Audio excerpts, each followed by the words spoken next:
और कराची से यह खबर है जहां एयरपोर्ट से मुल्की और गैर मुल्की परवाज़ों का शेड्यूल बाज़ तकनीकी वजूहात की बिना पर मुतासिर हुआ है। 5 परवाज़ें रवाना नहीं हो सकी हैं। क्या वजूहात हैं ये भी जानेंगे अपने नुमाइंदे से। फिलवक्त अपने नाज़रीन को बताएं कि कराची एयरपोर्ट से मुल्की और गैर मुल्की परवाज़ों का शेड्यूल बाज़ तकनीकी वजूहात की बिना पर मुतासिर हुआ है। कराची से तेहरान जाने वाली परवाज़ भी मनसूख कर दी गई है। सैयद वसीम हमारे साथ मौजूद हैं, उनसे मज़ीद तफसीलात हासिल करेंगे। वसीम, बताइएगा कराची एयरपोर्ट पर परवाज़ों का शेड्यूल मुतासिर होने के हवाले से क्या तफसीलात हैं?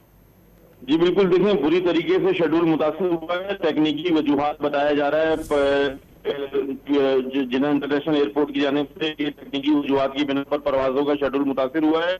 तफसीलात के मुताबिक कराची से लाहौर जाने वाली कौमी एयरलाइन की परवाज PK 306 मनसूख कर दी गई है। PK जो 350 है जिसको कराची से पेशावर जाना था वो भी मनसूख कर दी गई है।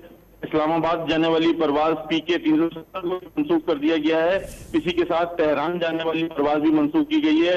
कराची से सरीन एयरलाइन की इस्लामाबाद जाने वाली परवाज भी मनसूख हुई है। ताहम सिविल एविएशन इंतजामिया का ये बताना है कि जो सेक्टर है मुख्तलिफ उन पे मतलूबा जो मुसाफिरों की तादाद है वो मौजूद नहीं थी, जिसकी वजह से ये परवाजें कौमी एयरलाइन की जो है वो मनसूख हुई हैं। जी बहुत शुक्रिया सैयद वसीम आपका तफसीली तौर पर आगाह करने के लिए।